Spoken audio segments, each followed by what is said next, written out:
Hi folks, Nella here with LiShuang and Umeko. Umeko, who's looking really creepy right now. So, news with Umeko. First of all, as you can see, she's actually in my hands. I had an MRI last week, so I asked Ape, my fiance, to bring her over from her hiding place so I could have her after my scan, which didn't take too long, but it was really late at night, and I kind of wanted that comfort. I mean, she was there waiting for me after my last big diagnostic test, so it only felt right for her to be with me after this one. Update number 2, I managed to get Umeko's eyes out. Her eyes were still hot glued in, because that is a thing that Volks does. I noticed that one of her eyes had shifted and was looking up more than the other one.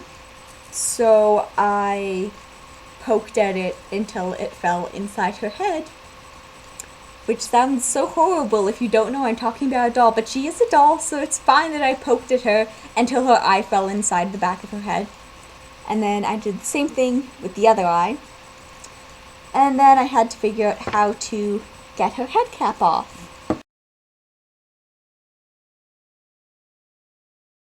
Over the years, since the whole thing started in 1999 with Volks, making the Super Dollfies.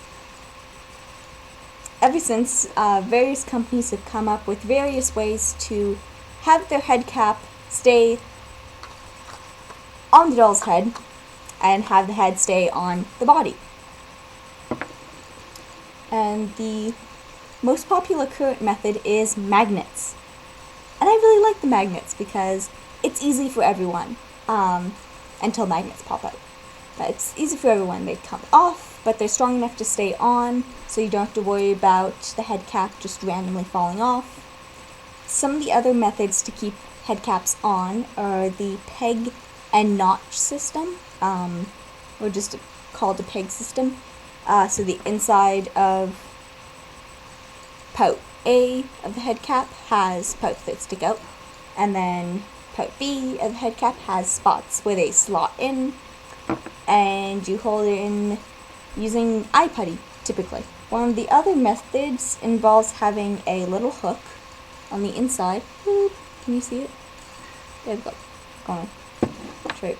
Having a hook on the inside of the head cap that you loop an elastic band through, and then the S hook itself is up the neck hole, usually sitting in kind of a slot over the hole, and then you loop an elastic band through the S hook, through the whole hook thing on the inside of the head cap, and everything stays together. That is closer to how it works with Umeko's system. So 2003 Volks SD13, but it's not quite how it works with her, because in her case there is no elastic band. No, instead, you pull the S hook with your elastics through the hole, and there is no slot, so it just goes through the hole, and then the hook hooks on to the anchor point inside the head cap. And it keeps everything in one piece really effectively. It is a major pain to do any sort of customization work, because if you want to, say, fish out those eyes you pushed inside the head and hopefully pry off all of the hot glue from the inside of the head and the eye wells, what you have to do is get that cap off. So the S hook is connected to this, right? Okay, so that means that I'm having to both pull her head up and also pull the head cap off.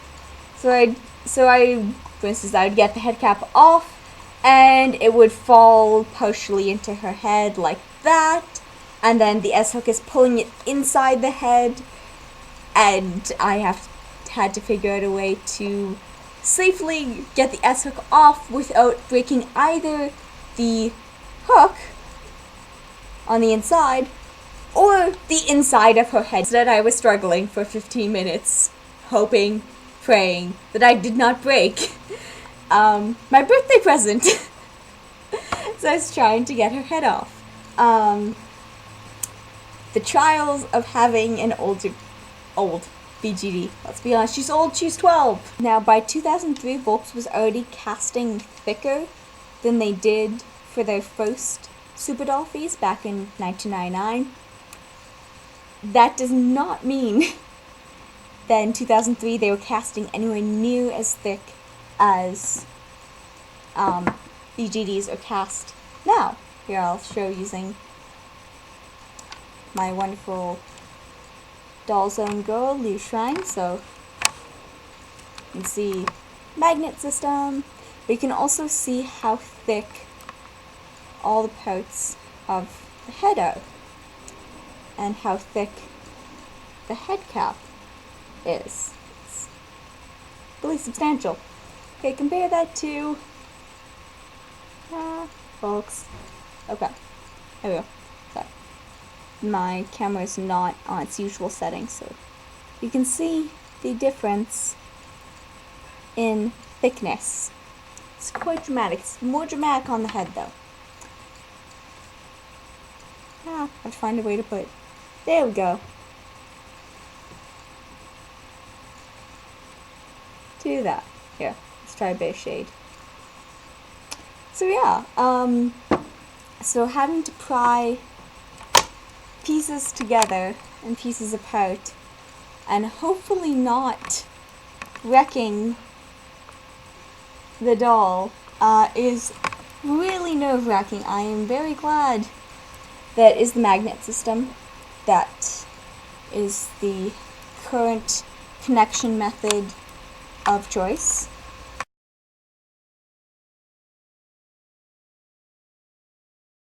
Brushy, brushy.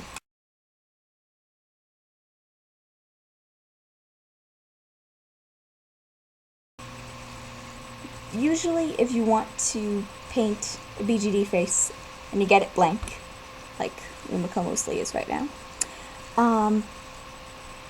it's a method of trial and error to figure out where to place the eyebrows. Because especially for more stylized sculpts, LiShuang or Umeko, you don't really have much of an eyebrow ridge to work with, so you don't have the natural placement, the natural guideline of where to place the eyebrows. So, in the early days, the early years, Volks came up with a way to help their customers know where to place their eyebrows. How did they do this? Simple. They curved the guidelines straight into the head. Right in the head. You can't see because my camera's horrible and it's the same color as the resin, but I assure you that there are very, very faint carvings of eyebrows on Umeko's face. They did eventually stop doing that in, I believe, 2005. I've seen, I don't know if they did it for limited dolls, but they definitely did it for general release dolls. And I've seen cases of ones from 2004 that still have them, so I believe it was end of 2004, beginning of 2005 when they stopped. But that meant that when I removed Umeko's face up, her original default Volks 2003 face up, because I want her to have something unique even though it hurts. Removed her eyebrows. I had this odd moment where I kind of stared and I went, wait, why can I still see eyebrows? And then it hit me. The curved guidelines. Thank goodness they didn't blush the inside of the ears. Thank you for that, folks. One of the things that I thought was kind of interesting is that they actually did two little lines in a pale brown to indicate the sides of the nose. and my cat is complaining that I am paying attention to all of you out there and to my dolls rather than to him. Yeah, so older Volks dolls are full of surprises.